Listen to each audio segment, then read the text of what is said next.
하나님 말씀은 로마서 12장 3절로 13절 말씀입니다. 로마서 12장 3절로 13절 말씀.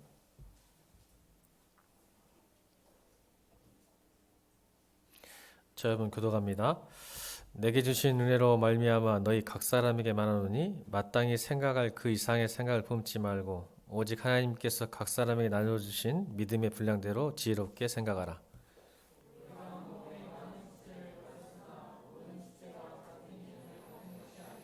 이와 같이 우리 많은 사람이 그리스도 안에서 한 몸이 되어 서로 지체가 되었느니라.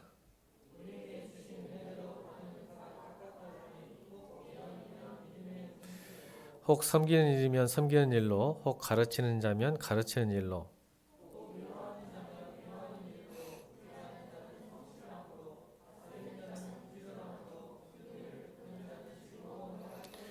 사랑에는 거짓이 없나니 악을 미워하고 선에 속하라.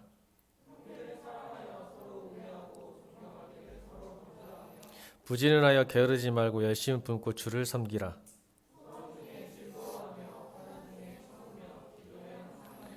성도들의 쓸 것을 공급하며 손대접하기를 힘쓰라. 아멘. 한 몸이 되는 공동체라는 제목으로 하나님 말씀 선포하겠습니다. 한 몸이 되는 공동체. 여러분 불교에서도 시스템 안에서 법통을 이어가는 스님이 있어요. 두 종류의 스님이 있습니다. 불교에서도 그러니까 시스템 안에서 그 어떤 조직의 계보를 따라가는 사람을 사판승이라고 그래요. 사판승. 그리고 해탈과 깨달음을 추구하는 사람. 그러니까 어떤 시스템이나 어떤 직분이나 그런 걸 따지지 않고 해탈과 깨달음을 위해서만 정진하는 스님을 이판승이라고 그래요. 사판승과 이판승이 있습니다. 그 불교 안에서도. 여러분 여기서 뭐만 나왔을까요? 사자성어가. 이판, 사판 여기서 나온 거예요. 이판, 사판. 여러분 이판, 사판이라는 단어를 어떻게 쓰십니까? 여러분들은. 끝장 보자는 거 아니에요. 끝을 내자. 이판, 사판이다 이거. 이 말은 무슨 뜻일까요? 어떤 시스템 안에서 법통을 이어가는 사판승과 어떤 진리를 깨닫기 위해서 해탈을 추구하는 이판승이 함께 만나면 무슨 일이 일어날까요? 박살 난다는 거죠. 그래서 이런 불교에서는 사판승과 이판승 중에 어떤 걸 최고로 치겠습니까? 둘 중에 사판승과 이판승 중에 불교 안에서도 어떤 사람을 더 존경하고 진짜 스님이라고 생각할 수 있겠습니까? 여러분 생각하실 때 여러분 저를 잘 모르니까 불교에 대해서 이판승입니다. 저제간에 머물면서 어떤 그 법을 따르는 법통보다는 진리를 끊임없이 추구하고 깨달아가는 사람들, 이판승들을 불교에서는 최고로 칩니다. 성실 스님도 뭐예요? 이판승이에요. 그래서 존경하는 거예요. 세상 사람들도 불교 안에서도. 정말 사심이 없죠. 속세를 완전히 떠난 거죠. 진리만 쫓는 그래서 우리가 존경하는 거죠. 이게 무슨 말을 의미할까요? 이 불교 안에 이방 종교에서도요. 부르심에 대한 진리에 대한 추구가 얼마나 중요한지에 대해서 설명하고 있는 겁니다. 우리 기독교만 그런 게 아니라 이방 종교에서도 어떤 진리에 대한 부르심에 대한 왜 중요했겠어요? 진리를 깨달으라고.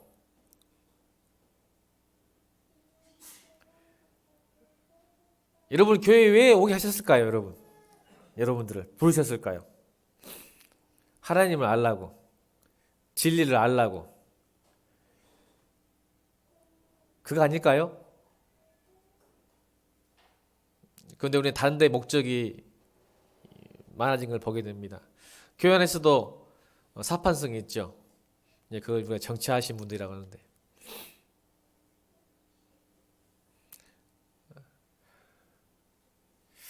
여러분 우리에게는 명확한 부르심이 있습니다. 어떤 부르심이 있을까요? 여러분 왜 교회로 부르셨을까요? 여러분 하나님 뜻을 잘 모르겠습니다 라는 분이 많습니다. 목사님 하나님 뜻이 뭘까요? 라고 묻는데 여러분 신기합니다. 아직까지도 하나님 뜻이 뭔지를 모른다는 것은. 근데 여러분 하나님 뜻 다 알고 있습니다. 더 이상 여러분이 비겁한 비명 안 했으면 좋겠습니다. 어느 정도 교회를 다니고요. 성경을 좀 읽다 보면 하나님 뜻이 무엇인지 분명히 알고 있습니다. 근데 자꾸 우리는 하나님 뜻을 찾고 있습니다. 왜 그럴까요? 어떻게 보면 나하고 맞지 않기 때문이죠. 내가 원하는 진리, 내가 원하는 뜻을 발견하고 싶겠죠. 여러분, 하나님 뜻은 정확하고 명확합니다. 여러분 알고 있습니다. 그래서 로마서 오늘 12장을 보고 있는 이유는 하나님 뜻이 뭐냐면 로마서 1장과 11장까지 하나님 뜻이 무엇인가를 정확하게 이야기하고 있습니다. 로마서 1장부터 11장이 뭘까요? 하나님 뜻이 뭘까요? 우리 인생들이 구원받기를 원한다는 거죠. 너희 죄의 종에서 하나님의 양자로, 하나님의 시민으로, 하나님의 백성으로 구원받기 원하신다는 거예요. 이게 구원받는 삶의 뜻이 왜 너희들이 하나님과 멀어졌고 그리고 어떻게 하나님의 자녀가 됐는지를 설명한 것이 로마서 1장과 11장까지 이야기하다가 12장부터 16장까지 또 말씀하시는 거예요. 그렇다면 너희가 구원받았다면 구원받으러 끝나는 게 아니라 이젠 삶도 구원받아야 된다. 한번 따라 볼까요? 구원받았으니 이제 삶도 구원받아야 된다. 이게 12장부터 16장입니다. 그래서 부르시는 목적이 두 개 나누는 거예요. 1장부터 11장까지는 양자의 영을 받는 하나님 백성이 되었다면 12장부터 16장까지 그렇다면 삶도 너희 인생이 너희 생명이 영생이 되었다면 구원받았다면 너희 삶까지도 그 영생과 생명과 구원이 있어야 된다 라고 하신 거예요. 여러분 우리 하나님의 뜻을 오늘 분명히 나와 있어요. 그렇다면 12장에서 3장부터 13장이 첫 번째 삶의 구원, 구원의 삶을 무엇일까? 이게 중요한 게 있죠. 그러면 12장부터 첫 번째 구원의 삶을 무엇일까? 삶이 구원받았다는 말은 뭔 말일까라고 성경은 분명히 하겠죠. 그게 뭘까요? 3절부터 13절까지 구원받은 백성은 반드시 새로운 공동체를 가지게 될 것이다. 이게 여러분 교회의 부르심의 가장 첫 번째 부르심입니다. 구원받은 백성은 혼자 있는 게 아니라 새로운 공동체를 가지게 될 것이다.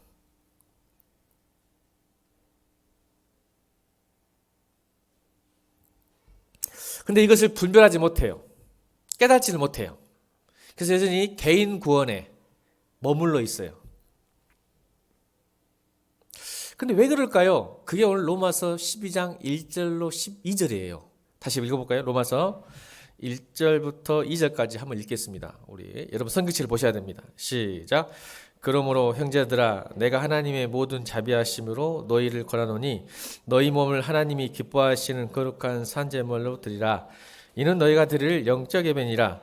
너희는 이 세대를 본받지 말고 오직 마음을 새롭게 함으로 변화를 받아 하나님의 선하시고 기뻐하시고 온전하신 뜻이 무엇인지 분별하도록 하라.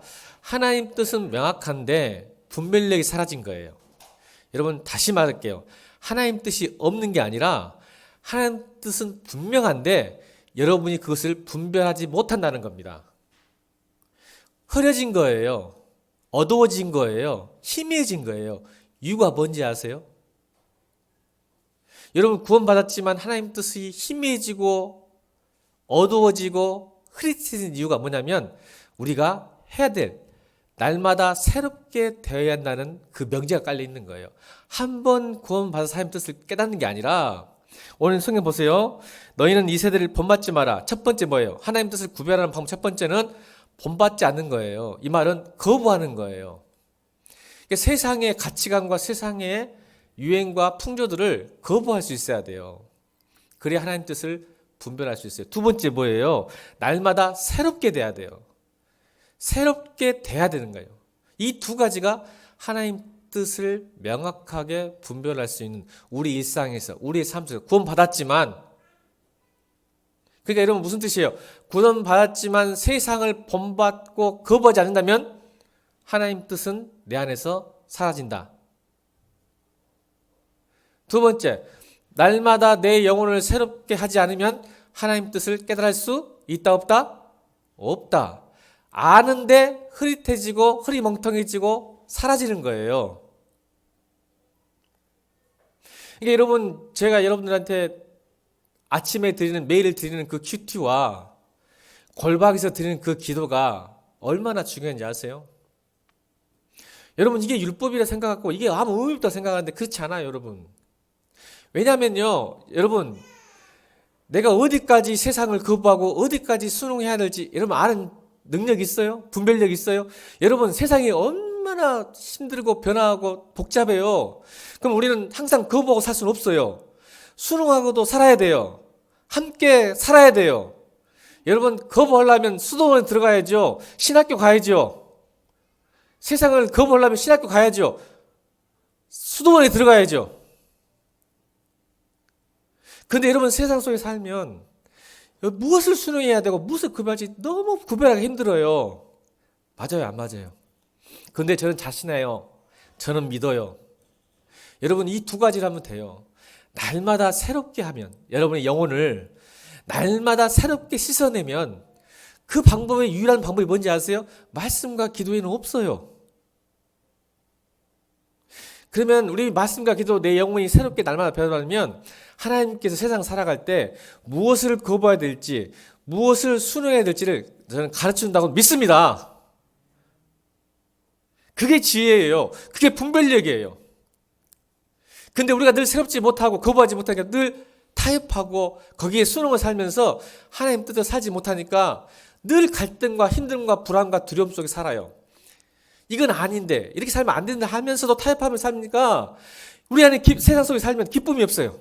평안이 없어요. 무엇을 거부해야 되고 무엇을 순응해야 할지를 구별 못하니까 두려우니까 다 순응하는 거예요.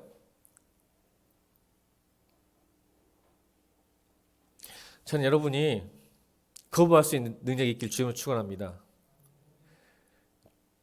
또 반면에 순응할 수 있는 능력도 있길 바랍니다. 여러분, 세상 우리 등지는 사람들이 아니에요. 세상과 함께 살아가는 사람들이에요. 그런데 하나님께서 우리에게 지혜를 주셨어요. 분별력을 주셨어요. 반드시 가르쳐 주실 거예요. 지혜를 주실 거예요. 힘들면 사람도 보내주실 거예요. 도우실 거예요.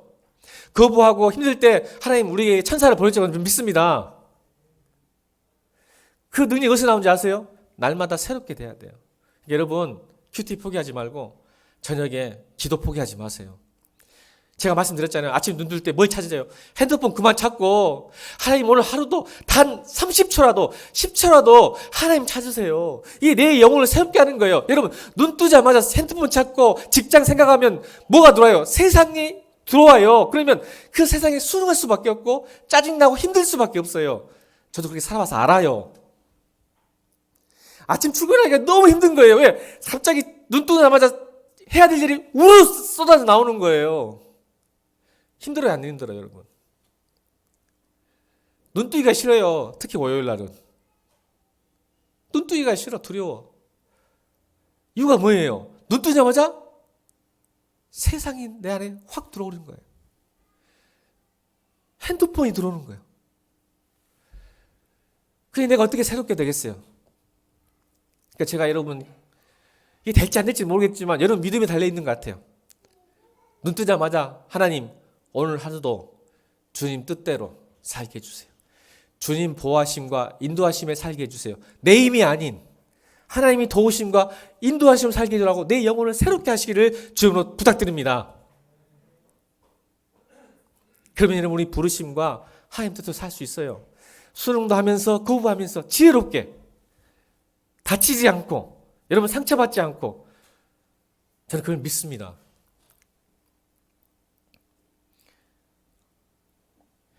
그래서 우리가 이렇게 다시 명확해진다면 우리의 부르심이 첫 번째 부르심 보세요. 12장 왜 하나님께서는 새롭게 변화받는 영혼과 우리 인생에 순서적으로 첫 번째 딱 두신 게 뭐예요? 공동체예요. 그러니까 우리는 공동체로 부르심을 받은 거예요. 아멘입니까? 구원을 받은 백성은 공동체로 부르심을 받은 거예요. 이게 첫 번째, 보세요. 놀랍잖아요? 12장에. 12장부터는 구원받은 삶의 구원을 이야기하면서 첫 번째가 공동체다고 이야기하시네요. 이게 부르심의 명확한 하나님의 뜻이에요.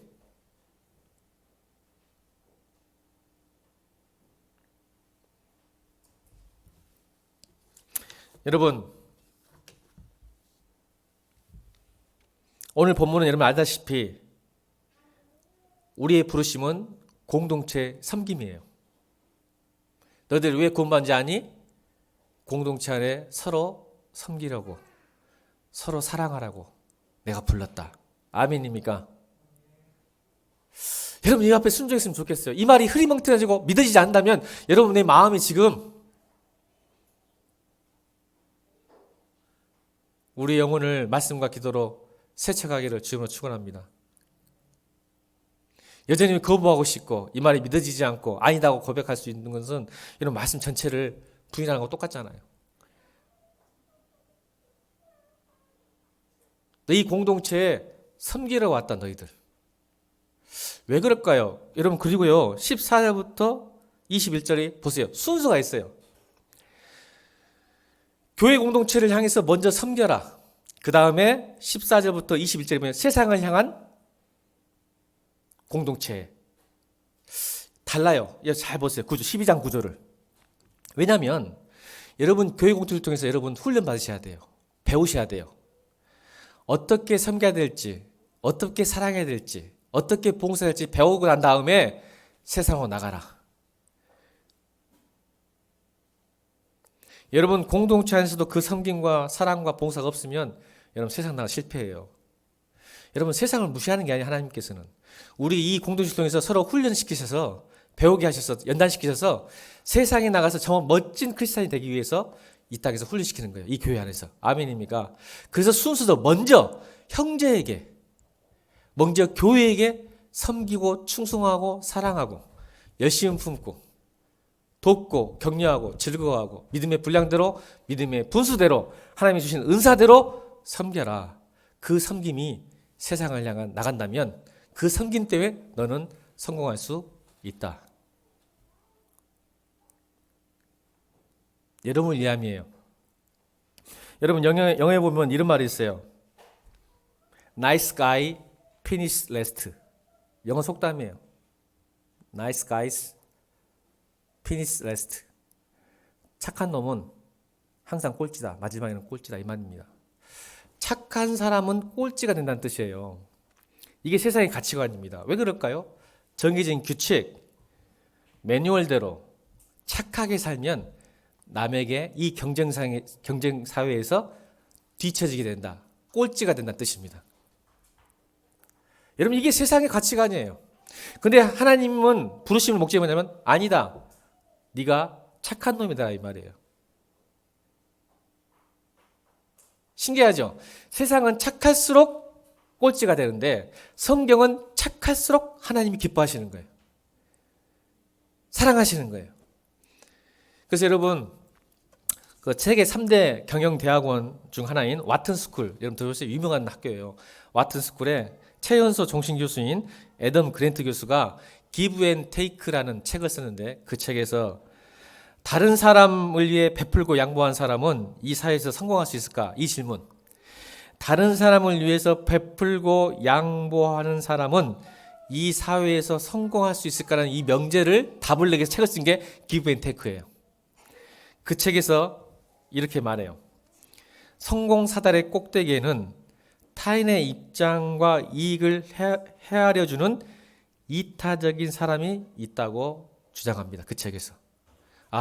성공 사다리의 꼭대기는 분명히 이타적 사람이다.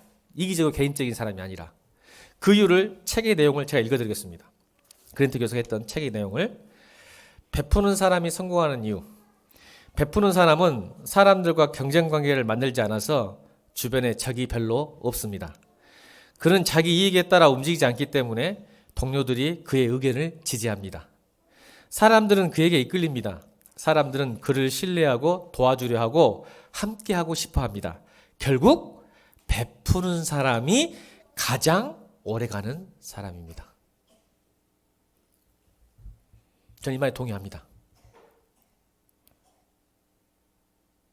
실력 갖고 오래가는 거 아니에요, 여러분. 인격으로 오래갑니다.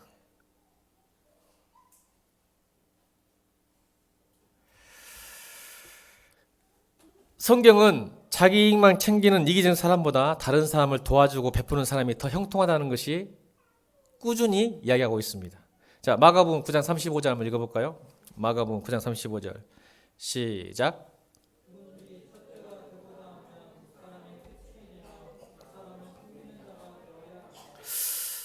성경의 원칙은 영적 법칙이 뭔지 아세요? 첫째가 되고자 하면 끝이 됩니다. 반대로 끝이 되고자 하는 사람은 하나님이 높이세요. 자, 사도행전 20장 35절 보겠습니다. 사도행전 20장 35절 시작.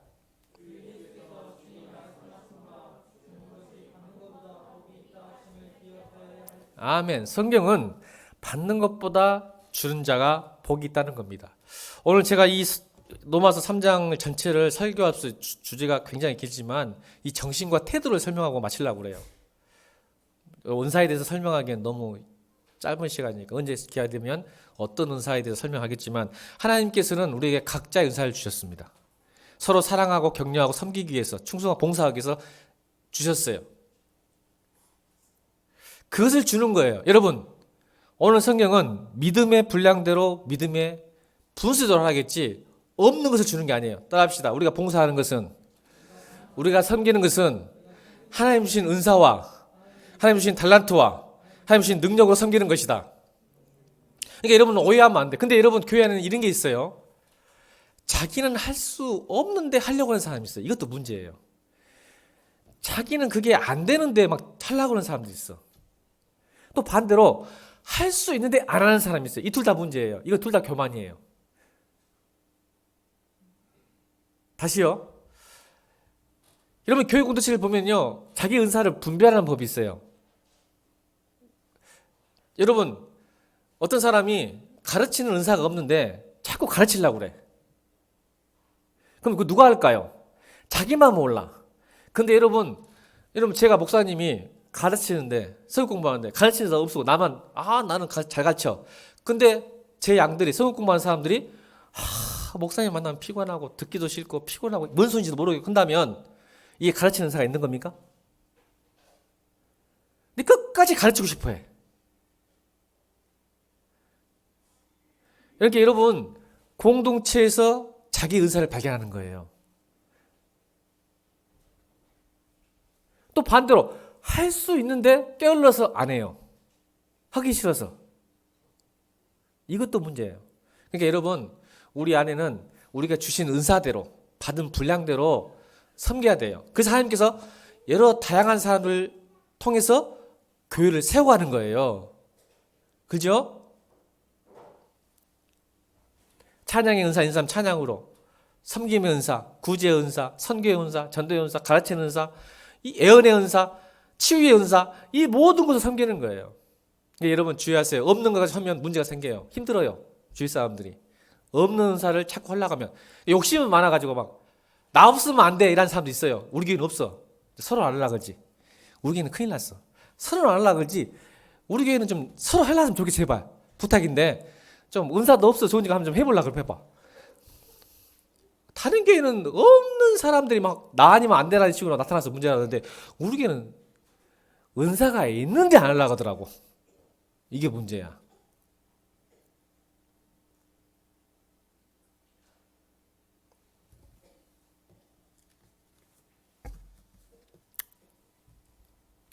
여러분 우리가 이 공동체 주신 이유가 있어요. 그래서 우리 잠언 27장 17절 한번 읽어볼까요? 잠언 27장 17절 시작.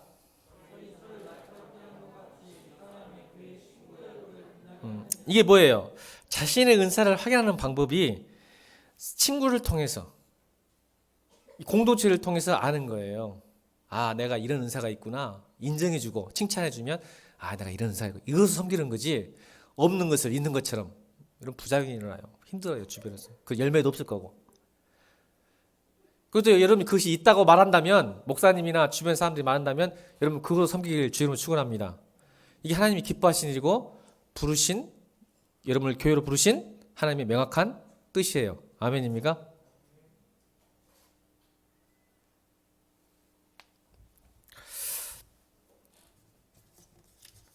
여러분 주를 섬긴다는 게 뭘까요? 자 우리 11절 한번 읽어볼까요? 11절. 오늘 본문 11절 시작. 예. 교회 안 공동체 안에서 이 말 하는 게 지금 교회 공동체. 3절부터 13절까지는 지금 교회 공동체, 구원받은 백성들이 모인 공동체에 부지런하여 게으르지 말고 열심을 품고 주를 섬겨라. 여러분 주를 섬긴다는 우리는 여러분 은혜 받은 사람들, 구원받은 사람 특징들이요. 아, 나는 주를 섬기겠다라고 이야기합니다. 근데 여러분 주를 섬기겠다고 말하지만 정말 보이진 않는 하나님 앞에서 어떻게 섬길까요? 생각해 본 적 없으신가요? 주를 사랑합니다. 주를 섬기겠습니다. 주님께 충성하겠습니다. 여러분 진짜 은혜 받은 사람, 구원 받은 사람은 반드시 합니다. 그러니까 주님 사랑합니다. 주님께 충성하겠습니다. 주님 섬기겠습니다. 희생하겠습니다. 분명히 얘기하는데 그럼 보이지 않는 하나님께 어떻게 섬길 거예요, 여러분? 우리가 할 수 있는 것은 단지 오늘 예배 드린 것처럼 찬양과 기도, 예배 드린 것 빼놓고 여러분 어떻게 주님을 섬기겠어요? 한번 생각해 본 적 없어요? 주님 섬기는 거? 여러분 예배 빼놓고는 주님을 섬길 수 있는 게 별로 없어요. 보이지 않는 하나님이니까. 그래서 하나님께서 우리의 구원받은 백성의 그 섬김의 반응, 은혜의 반응을 대부분 공동체 안에서 공동체를 통해서 받으시 원하는 거예요. 아멘? 이거 굉장히 중요한 하나님의 뜻이에요. 공동체를 통해서 하나님이 그 섬김을 받고 싶어요. 여러분 헌금 하나님께 드리는데 어디를 통해서 드리죠? 여러분 하나님 헌금을 받으실 거예요. 근데 어디를 통해서? 교회를 통해서 받으시잖아요. 그럼 그 헌금 어떻게 쓰여져요? 하나님 그냥 하늘에다가 로켓 쌓아갖고 보내드릴까요? 헌금, 여러분 헌금 딱 먹어가지고 로켓 폭 쌓아갖고 하나님 받으세요. 아니 여러분 묻는 거예요. 지금 하나님 섬긴다 헌금하는데 하나님 받으신단 말이야? 그 받는데 하나님 로켓 쌓아갖고 보내드릴까? 해분으로? 하늘로? 여러분 드린 하나님이 어떻게 받으시고 어떻게 그거 쓰실까요? 여러분이 쓰는 거예요. 그걸 받으시는 거예요. 그게 주님을 섬기는 거예요. 하나님 여러분 헌금 어디다 사용하시겠어요? 본인이 쓰시겠어요? 아니에요. 공동체를 위해 쓰시는 거예요. 여러분 섬김은요? 여러분 은사대로, 여러분 시간과 여러분 달란트와 여러분의 능력으로 뭘 통해서 받으시겠어요? 서로 사랑하고 서로 돕는 것으로 받으세요. 이게 주님을 섬긴다는 뜻이에요, 여러분. 주님을 사랑한다는 것은 공동체를 사랑하는 것이고 주님을 섬긴다는 것은 공동체를 섬긴다는 거예요.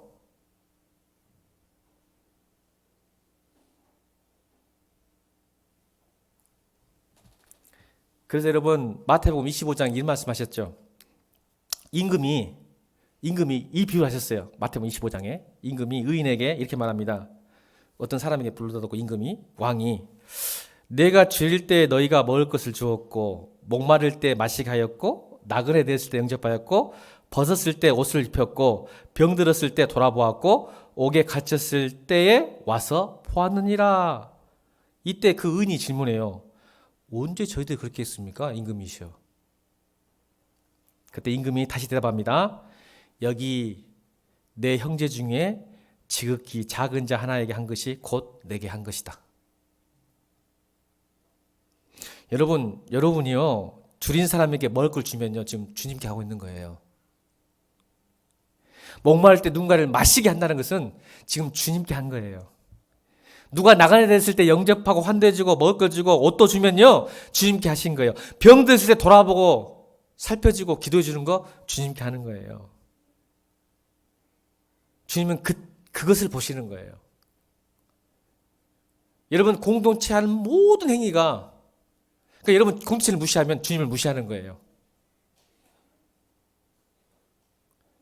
공동체를 미워하면요 주님을 미워하는 거예요. 왠지 아세요? 여러분도 한 사람 한 사람 구원받았지만 다른 사람도 구원받았어요. 주님의 은혜로. 아멘.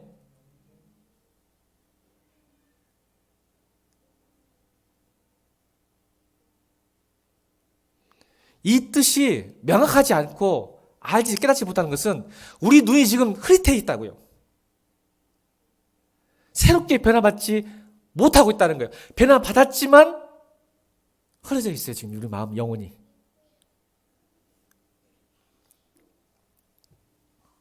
여러분, 섬길 때 너무 힘들지 않길 바랍니다. 하나님은요, 다 보고 계세요. 우리 히브리서 6장 10절 볼까요? 히브리서 6장 10절 말씀 읽겠습니다. 시작.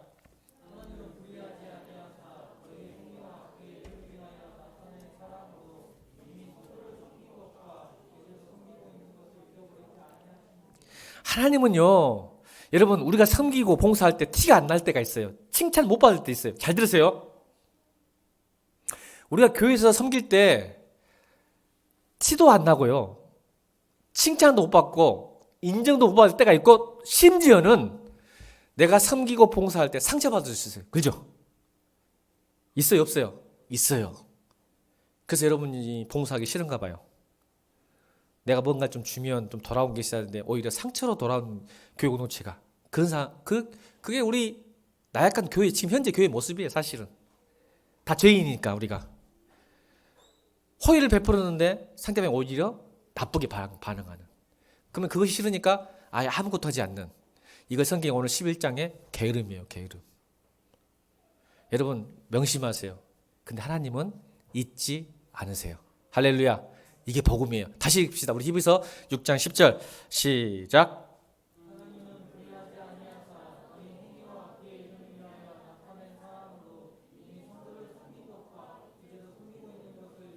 그럼요. 하나님 불의하지 않아요. 우리는 불의해요. 나를 사랑해주고 나에게 호의를 주고 친절한 사람을 배신할 수 있는 불의한 사람인데, 하나님은 그런 분 아니다. 절대 불의하지 않는다. 그래서 너에게 섬긴 거, 사랑한 거, 희생한 거 내가 절대 잊지 않겠다. 이 말 뭔 말이에요? 갚아주겠다 이 말입니다. 여러분, 섬기는 거, 봉사하는 거 두려워하지 않기를 주님으로 축원합니다. 이게 복입니다. 사람은 배신할 수 있어요. 내가 섬길 때, 봉사할 때 이용할 수 있어요. 그냥 나이스 가이, 좋은 사람은 꼴찌 될 수 있어요. 근데 하나님은 그 사람을 제일 높이십니다. 이게 여러분, 교회에서는요, 머리 굴려봤자 하나님, 사람은, 목사는 속을 수 있지만 하나님은 못 속여요.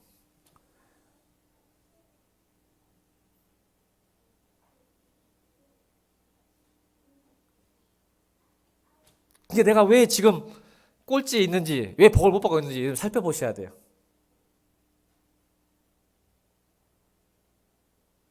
여러분은요, 지금 소탄 대실이야. 자기 편안함을 위해서 큰 걸 놓치고 있어요, 여러분. 여러분, 이게 하나님의 명확한 뜻입니다.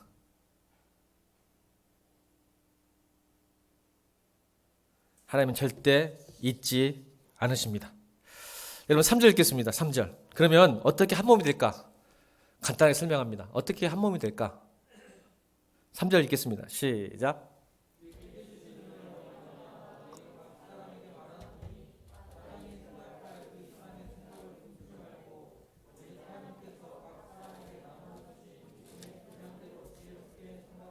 여러분, 한 몸에 된 공동체 되려면 하나님 기뻐하시고 선하시고, 오늘 2절에 보니까 선하시고 기뻐하시고 온전한 뜻이 뭐냐면 한 몸 되는 거예요. 아멘?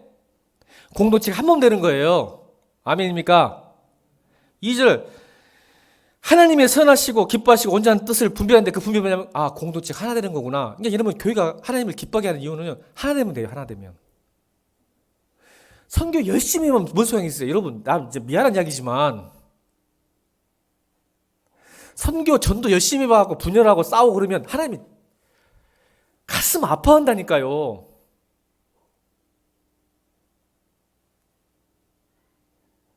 한 몸 되는 게, 하나 되는 게 하나님을 제일 기쁘게 하는 거예요. 공동체, 교회는. 그래서 일로만 하지 말고 내가 어떠한 사람인지, 어떤 교회인지 살펴봐야 돼. 내가 섬기고 있는지, 이 사람을 사랑하고 있는지, 이 사람을 배려하고 격려하고 있는지. 아니, 여러분 생각해봐. 어떤 부모가 자식끼리 싸우고 있는 걸 좋아하겠어? 차라리 용돈을 안 주고 안 해주면 니들끼리 사이좋으면 좋겠다. 그러지 않겠어요, 부모님들이? 자식들. 근데 교회 안에서도 뭐 한다. 이쪽 판은 선교하자. 아니다. 이쪽 판은 뭐 하자. 해갖고 막 둘이 싸워. 선교도 하나님 일이고 전도도 하나님 일이고 구제도 하나님 일인데, 무슨 구제냐, 전도하자, 선교하자, 이게 막 기다려 서로 싸워. 이게 무슨 꼴이야, 교회 안에서.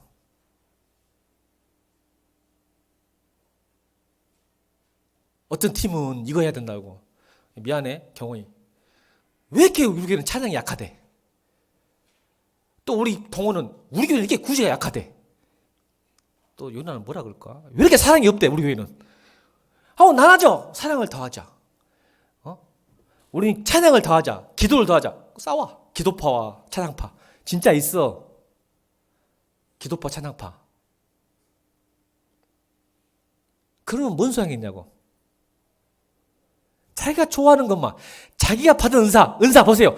자기가 받은 은사만 좋아해. 이게 교만이야. 하나님은 각자 다른 은사를 주셨다고. 아멘. 그러니까 그 은사로 섬기는 거지, 주장하고 리더면 안 돼. 찬양 못하니까 찬양 잘하는 사람이 찬양으로 계속 인도해 주는 거고, 말씀이 약한 사람은 말씀이 잘 깨달은 사람이 가르치는 사람이 가르치면 되는 거고, 돈을 잘 벌면 돈 잘하는 걸 섬기면 되는 거고, 또 굳이 잘하는 사람 굳이 잘하면 되는 거고, 또 청소 잘하는 사람 청소 잘하는 걸 섬기는 거. 내가 할 수 있는 게 하는 게 섬김이에요. 할 수 없는 거 하다가 문제 생기지 말고, 또 할 수 있는데 안 하는 것도 문제야. 그 교회 세워라고 주셨는데. 지혜롭게 생각해야 돼요, 여러분. 은혜 받은 대로, 내게 주신 은혜로 말미암아 하나님께서 각 사람에게 나주신 믿음의 분량대로 지혜롭게 생각해라. 여러분, 지혜롭게 생각해. 첫 번째, 한 몸 된 공동체가 되려면 생각을 잘해야 돼. 근데 여러분, 왜 생각이 지혜롭게 생각을 잘해야 하는지 아세요? 교회가 하나가 안 된 이유가 뭐냐면요, 여러분, 우리가 흐릿해진 이유가 있어. 교회가 한 몸이 되지 못하는 흐릿해진 이유를 설명할게요. 여러분, 하나님 뜻보다 말씀보다 세상의 가치관에 들어오면요, 교회가 세속화돼요. 자, 지혜롭게 생각. 한 몸, 우리가 사람을 만나고 대할 때 무슨 생각하죠? 여러분, 선입관과 편견이 다 있어요. 우리는 사람을 만나면 그 사람의 나이, 성별, 경제력, 출신, 학교, 스펙 봐요. 그래 안 그래? 거짓말하지 말고 소위 그래 안 그래? 그래서 갈라요. 분열시켜. 배척. 이게 배타성이에요. 배타성. 이러니까 얘는 나하고 안 맞아. 얘가 학교가, 아파트가 좋은 아파트가 아닌데, 부모가 직업이 별로 안 좋은데. 이게 배척, 정죄, 배타. 이게 다 성경에 나온 거예요. 바리새인의 특징이 뭐예요? 정죄하죠. 바리새인들의 특징은, 정죄가 뭐냐면 분리시켜요. 구별시켜. 분리시켜요. 얘하고 나하고는 적당히 해야 되겠다. 얘하고는 친해야 되겠는데, 얘하고는 아예 상종을 말해야지 라는 개념이 우리 안에 다 들어와 있단 말이에요. 근데 여러분, 놀랍게 예수님은 여러분이 배척하고 정죄하고 멀리하는 사람들 가까이 하셨어요. 죄인과 세리라는 친구의 비난을 받으셨고요. 예수님은 냄새나고 길거리에 구걸하고 있는 사람을 사랑하셨고요. 예수님은 가늠했다고 돌치는 사람들 앞에서 그녀를 구해내셨어요. 예수님은 정신 나간 사람을 불쌍히 여기셨어요. 예수님은 심한 병으로 가족마저도 예민했던 병자를 구원하셨어요. 예수님은 남들이 피하는 사람을 환대하셨어요. 지혜롭게 생각하셔야 됩니다. 우리가 왜 한 몸이 안 된지 아세요? 우리 생각이 잘못됐기 때문입니다.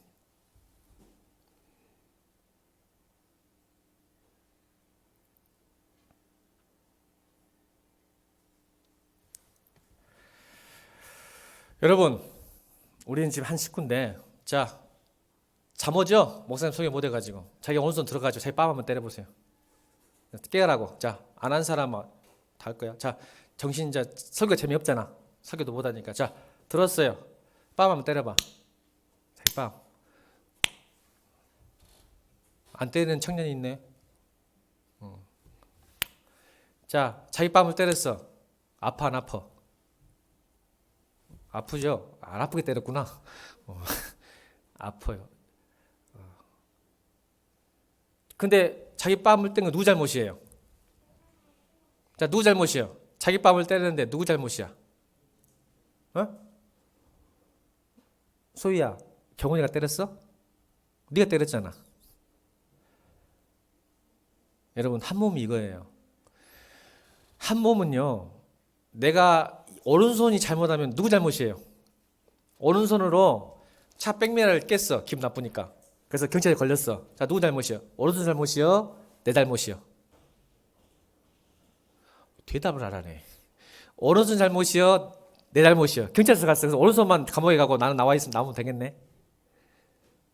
여러분, 내가 잘못한 거예요. 내 손이, 내 코가, 내 눈이, 내 머리가, 내 발이 잘못하면 내가 잘못한 거예요. 이게 한 몸이에요. 이 공동체를 잘못하면 저 사람의 잘못이 아니라 내 잘못이에요. 이게 한 몸이에요.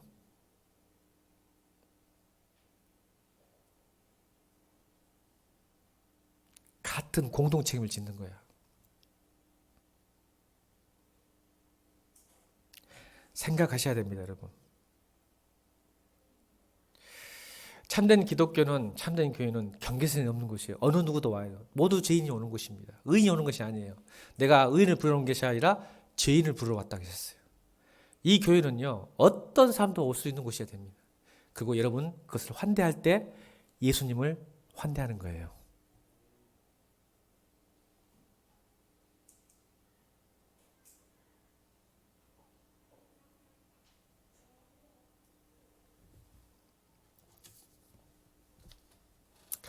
여러분, 두 번째로 9절 읽겠습니다. 9절. 어떻게 한문될 수 있을까요? 9절 시작.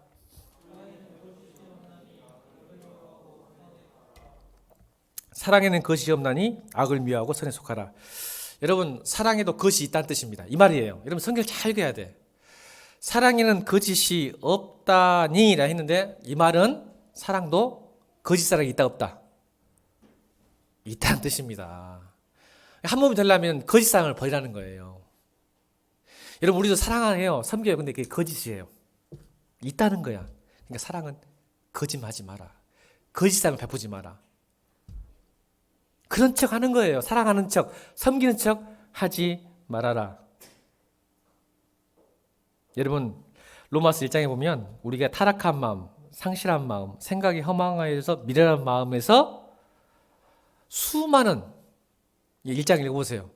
허망한 마음, 상실한 마음, 타락한 마음 때문에 우리의 관계들이 얼마나 타락했는지를 1장에 설명했는데 그 1장에서 하나님이 우리를 부르셔서 구원해 주셨어요.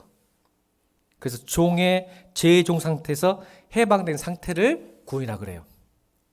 그렇다면 우리의 구원받는 변화는 뭐냐면 지금까지 자기의 모든 자기 중심적인 행위가 내가 모든 행동을 할 때마다 자기를 정당하고 합리화하는 그런 목적의 삶이었다면 구원받은 삶은 나의 행동의 정당하고 합리가 아니라 다른 사람에게 개인적이고 이기적인 마음에서 이타적인 마음으로 다른 사람에게 그 사랑이 옮겨가는 것을 구원이라고 해요. 죄의 종은 여전히 자기만을 사랑하기 때문에 거짓 사랑을 해요. 그러니까 나를 위해 사랑을 하는 거예요. 그 사람을 위해 사랑하는 게 아니라 그 사람을 사랑하는 그조차도 나를 위해 사랑하는 게 이게 거짓 사랑이에요. 진짜 참 사랑은 내가 아니라 그 사람이 행복하고 그 사람이 기쁠 수 있도록 사랑해 주는 거예요. 근데 그 사람을 내가 좋아하고 사랑한 이유도 나를 위한 사랑은 거짓 사랑이라고 성경은 이야기합니다. 그러니까 교회도 섬김을 받으러 온 사람과 섬김을 하는 사람이 있어요. 섬김을 받기 위해서 섬기는 사람이 있다는 말입니다. 이게 거짓 섬김이에요. 이게 불이에요. 내가 사랑받기 위해서 누군가를 사랑해요. 내가 섬김받기 위해서 누군가를 섬겨요. 이게 교회 안에 있으니까 하나가 될 수 없는다고 성경은 이야기하는 겁니다. 다시 말씀드릴게요. 여러분, 하나님은 여러분의 섬김과 사랑을 절대로 잊지 않으십니다. 그러니까 사람에게 사랑하고 사람을 섬길 때 그 사람이 섬김을 받으려고 사랑받으려고 하지 마세요. 여러분, 하나님이 여러분을 섬겨줄 것이고 하나님이 여러분을 더 사랑할 줄로 믿습니다.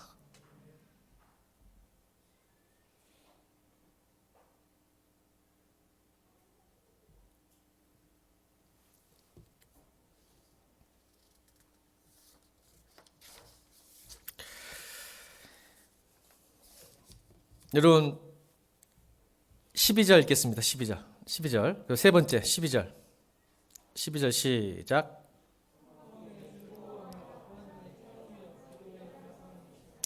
여러분, 왜 이 말을 주셨을까요? 공동체 안에서 소망 중에 즐거워하며 환난 중에 참으며 기도에 항상 힘쓰라.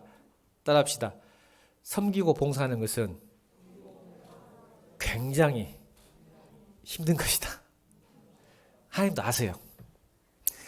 여러분, 누구를 섬기고 사랑한다는 게 이게 이런 게 이 말이에요. 결국은 여러분 이겁니다. 여러분, 제가 이걸 말하고 싶은 게 뭔지 아세요? 왜 기도에 힘쓰는지 아세요? 여러분, 내 안에 사랑이 없으면 사랑할 수 없기 때문에 그러는 거예요. 내 안에 섬김이 없으면 섬길 수 없기 때문에 아신 거예요, 하나님은. 우리 인간은요, 할 수 없어요. 그래서 기도에 힘쓰고 큐티하고 말씀 보는 이유가 뭐냐면 내가 사랑이 임해야 돼요.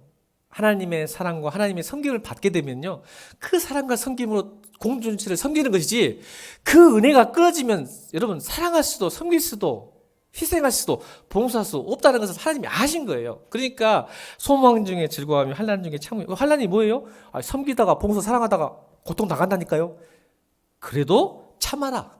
그리고 소망 중에 즐거워. 소망이 뭐예요? 소망이 현실은 그렇지 않은데 언젠가는 이렇게 될 것이라는 소망. 아멘. 그럼 이게 무슨 말일까요? 여러분, 서로 교회 안에서 섬기고 사랑할 때 사실 소망이 없죠. 이 사람은 아무리 사랑해주고 이 사람을 아무리 기도해주고 아무리 가르쳐도 안 변해. 그러면 무슨 일이 나요? 포기하고 낙심해요. 짜증이 나요. 화가 나요. 인간이 그런다는 거예요. 그래, 안 그래요? 안 그래요, 여러분? 나는 그러던데, 목회하면서도. 이렇게 기도해주고 이렇게 말씀 전해주고 이렇게 가르치면 좀 바꿔야 되는데 안 바뀌어. 그러면 즐거워요? 짜증나고 화가 나고 어쩔 때는 자책까지 들어. 나는 목사가 아닌 게비요. 내가 기도 응답 안 해주신 게비요. 하나님이 은혜가 없는 게비요. 이렇게 언제가 그 사람 때문에 내가 완전히 다운돼 버리더라고. 우울에 빠지고 다운돼 버리더라고. 그 사람 때문에 사랑하고 섬기다가 교회. 근데 성경은 뭐냐면 소망 중에 지금은 아니지만 소망. 네가 이렇게 섬기고 사랑하면요, 소망. 언젠가는 변할 줄로 믿고 즐거워하라. 할렐루야. 이게 한 몸 되는 방법이에요. 교회는 소망이 있어야 돼.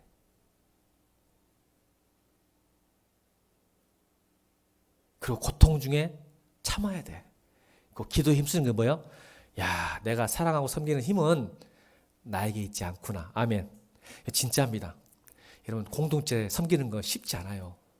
여러분, 해보니까 알잖아. 그 말은 내가 하려니까 안 되는 거니까. 여러분, 주일학교 선생님들, 또 우리 목자들, 한 사람, 2명, 3명 가르치는 게 쉬운 일이 아니에요. 여러분, 잘 알아요. 저는 30년 가르쳐봤어, 알아. 한 사람 서역 공부하고 한 사람 가르치는 게 이 보통 에너지가 나가는 게 아니에요. 엄청난 건 탈진합니다, 여러분, 어쩔 때는. 그런데 그 힘이 어디서 온지 아세요? 기도, 하나님이 주신 은혜로 능력을 하는 거예요, 여러분. 그러니까 기도에 힘쓰는 거예요. 기도에 힘쓰라는 거. 그거 없으면 포기하고 게을러져 버려요. 오늘 11절 부지런하여 게으르지 말고 열심히 붙고 주를 섬기는 게 완전히 박살나버리는 거예요. 여러분, 안 해봤간디? 했다가 지쳐본 거예요. 누가 열심히 안 해봤간디? 누가 처음부터 게으르간디? 누가 처음엔 안 즐거워했간디? 근데 내 힘으로 하려니까, 주의 공급하신 힘이 아니라 내 힘으로 하니까 내려놓고 포기하고 짜증나고 도망치고 싶은 거예요. 그래서 하나 되려면 소망이 있고 환난 중에 참고 인내, 소망과 인내와 기도로 이 일을 해내라. 그래, 한 몸 될 수 있다. 세 번째요. 네 번째, 마지막 13절입니다. 네 번째 13절. 13절 시작.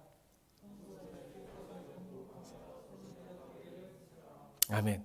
이 말은 섬기는 것은, 자, 요한일서 3장 18절로 19절 읽겠습니다. 요한일서 3장 18절 19절 시작.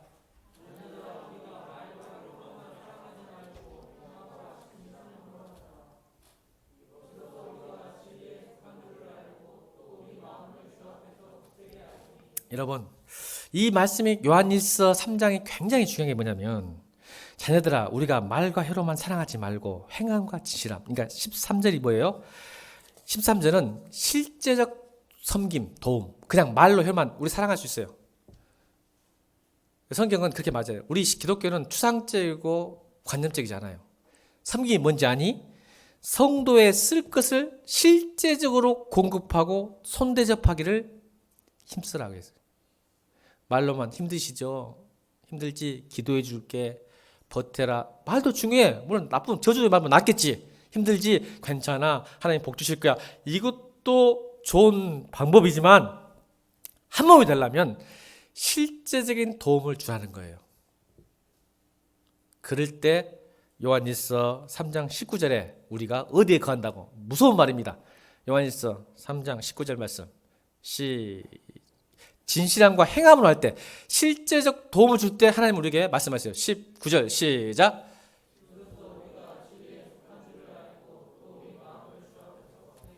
아멘. 여러분이 하나님 앞에 속하는 것, 진리에 속하는 게 이거예요. 실제적 섬김이 있었을 때 여러분 진리에 속았다는 것이 증명이 되는 거예요. 하나님 앞에서 내 마음이 굳세지는 겁니다.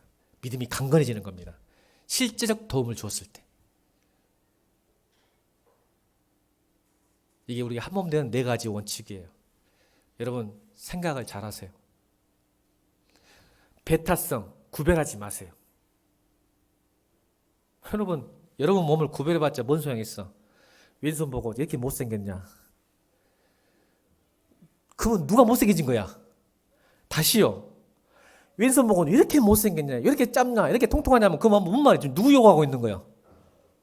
누구 요구하고 있는 거야 지금? 거울 보면서 야 코야 왜 이렇게 매부리 코냐 씨. 하면 누구 요구하고 있는 거야 지금? 잘 생각하세요. 또 번째 뭐예요? 거짓 없는 사랑. 사랑도요 거짓이 있어요. 섬김도 거짓 섬김이 있어요. 그 세 번째 뭐예요? 받은 은사대로. 네 번째는 성도에 쓸 것, 실제로 구하는 것, 드리는 것, 섬기는 것 통해서 한 번 될 수 있습니다. 결론입니다. 몸의 중심은 어디일까요? 여러분의 몸의 중심은 어디입니까? 머리일까요? 우리 몸의 중심 머리일까요? 아니면 손일까요? 아니면 눈이 보배니까 눈일까요? 아니에요. 몸의 중심은 아픈 곳이에요.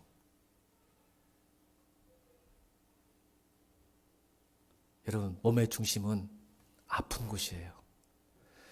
손톱 밑에 가시가 들어가잖아요.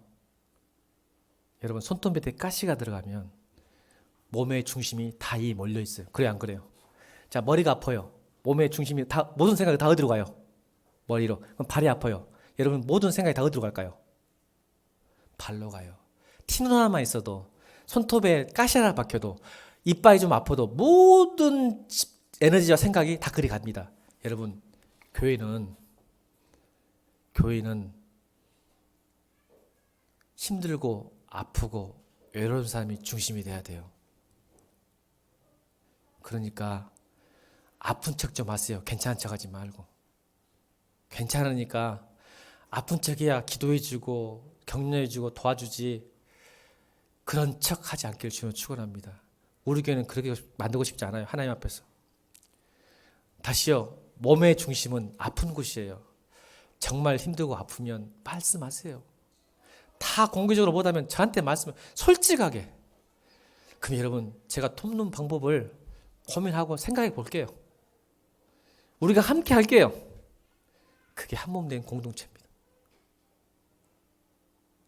그래 되기를 주님으로 축원합니다. 우리 찬양하시면서 준비하신 620장 찬양